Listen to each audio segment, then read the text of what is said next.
All right, guys, so we got some awesome events this week. The first one we're going to talk about is what was in the title and probably thumbnail as well, and that is the guaranteed Void Champion for what I'm going to say is an S-tier Hydra champion. Not a legendary, but it is an epic. So this Tuesday, which is tomorrow, we're launching a guaranteed champion event for Inquisitor Shamael. 30 Void Shards. So you pull 30 Void Shards, on your 30th, you're guaranteed an Inquisitor Shamael. Now, in case you're not familiar with him, let's go take a look at him. So Inquisitor Shamael is one of, if not the best Hydra epic champion.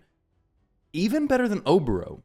But just because he's so universal, Oboro goes into some better teams, for me at least. But Inquisitor Shamael is just such a solid champion because of what he does.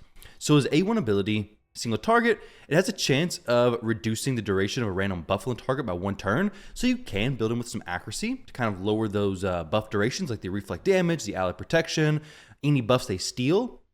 His A2 ability hits very hard, but it also ignores basically 100% of the enemy's defense. It initially ignores 25%, but then an additional 25% for each buff on this champion. So it's very easy to get to that 100% defense ignore, which means with Inquisitor Shamael, you don't have to build him in a merciless, a savage, a lethal set, nothing like that, at least for the A2 skill. You can still get the defense ignore from the A1.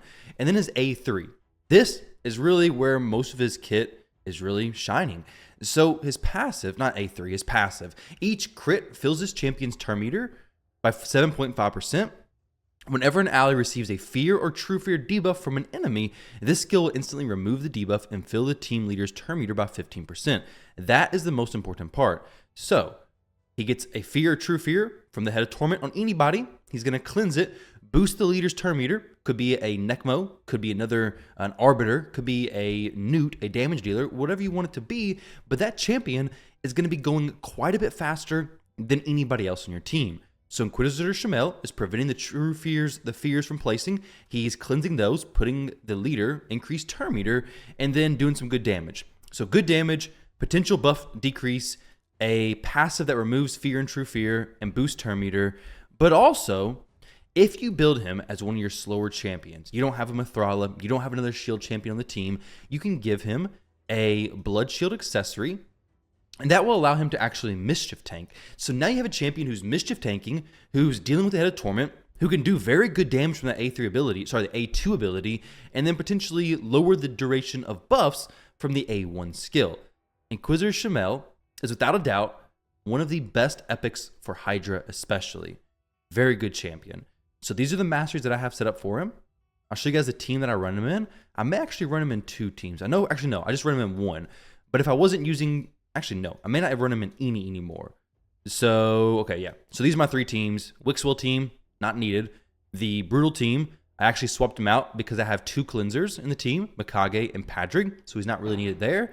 This Hard team is a Trenda team, and basically, you don't need to cleanse the fears if the head of torment's always dead. That's kind of my thought, my ideas behind that. But before I had Padrig and Krisk in the team, Inquisitor Shamael was in here. Incredible champion. Like, you will for sure see some players in Nightmare Hydra running Inquisitor Shamael here. So we have Wixwell, Inquisitor Shamael. I just made that assumption. Okay, there we go. Inquisitor Shamael, 186 million. Inquisitor Shamael, 173 million.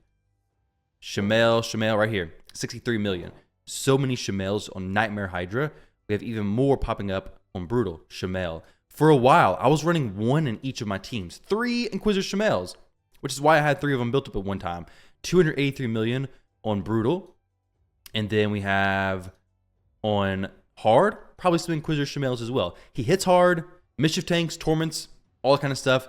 Excellent champion. So if you have 30 Void Shards, I would say it's worth considering. Now, we do have the fusion going on, and this weekend, I believe, is a 2x Ancients for the champion chase as well. So Void Shards won't be very relevant there whatsoever. So if you have the shards, you don't have Inquisitor Shamael, it may very well be worth going for it. Honestly, he's a very good champion. Now, as far as what the other events going on are, we have a Prism Shard Pool event, and we have a Soulstone event. The Soulstone event is going to be starting in the next few days, Awakening Boost. So a boosted chance to get 5 and 6 star souls from Mortal and Immortal Soulstones. That's going to start from today or no, from Tuesday until Friday. So tomorrow until Friday. But then today we have this summon pool event. Now 35 crystals is going to cost what? If we got 80, we got how many pulls from 80? Not very many, right? So 80 divided by, not 25, sorry, it's 35, right? 35 per, so we're going to get 2.2 pulls. It's tricky to do the math on this. So if you got $20 divided by 2.2, right? Is it $9 a pull? Is that right? Is that math correct? I guess it is. Yeah. So about $9 a pull? That's not good. It's not great. It's like less than a Sacred Shard. The rates, 6% for Legendary, 94% for Epic. There are some Epics for Mikage, and Dahlia, as well as this guy, right? Kellen, I think, is for Mikage. Maybe some other, I think it's just those two. Well, no. Is she a Mikage? There are a few Mikage Epics down here. So if you're working towards Mikage, that could be good for you. The Legendaries are great. Wallmaster, very good for Hydra. Armons, if you don't have him, if you missed him, could be amazing for you. Elva's good. Michinaki, top tier Hydra champion. Hefrak, kind of fallen off. I have a +3 Hefrak. I like him. He's good in some situations, but for my level, I don't use him a ton.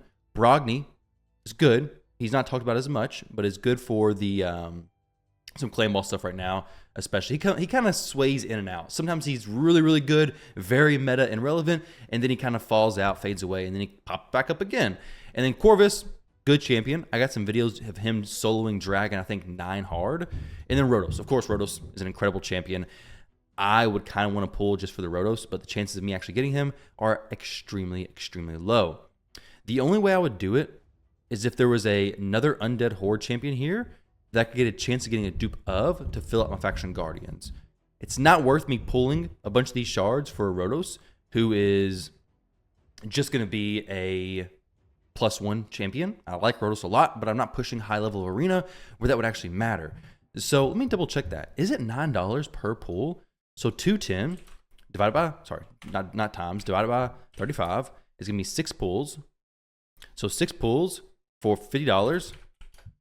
$8, okay. $8.33 is what it looks like it's going to be. So $8.33 is, it's not horrible. I mean, it's not great, honestly. When you compare it to a Sacred Shard, though, it's not bad because Sacred Shards sell for, like, at the best $7, but on average, like 20. So if you're somebody looking for these champions specifically, and if you need Mikage Epics, or if you need Venomage, Ugo, these champions, Seeker for Clan Boss, it could probably be worth it, honestly. Very good champions up here. Almost all of them are potentially game-changing champions. Solid epics down here. So it's not too bad. It's only pay to win, though. But if you can pick up any free prisms, 100% go for it, right? Sand Devil Tournament. I'll have to pick up some of those today. We have some Dungeon Diver event. Definitely had to pick up some from there as well. I may have missed a rare from one of these events already. I think I did. I think I missed a rare from the Dungeon Diver. That sucks. But it's okay, because I plan on missing 4 events. So we're good. We're good. We're good. We're good. All right, guys. That's the weekly update there, basically. Got a few different events going on. We do have the Clan Siege thing starting tomorrow. And then, yeah, no CVC like that this week. We had that last week. A big, huge CVC going on last week. So a good time to rest. And yeah, just Fusion so far. Thank you all for watching. I appreciate you all. Let me know if you're going for the Inquisitor Shamael guaranteed or not, if you're going to skip it. And I'll catch you in the next one.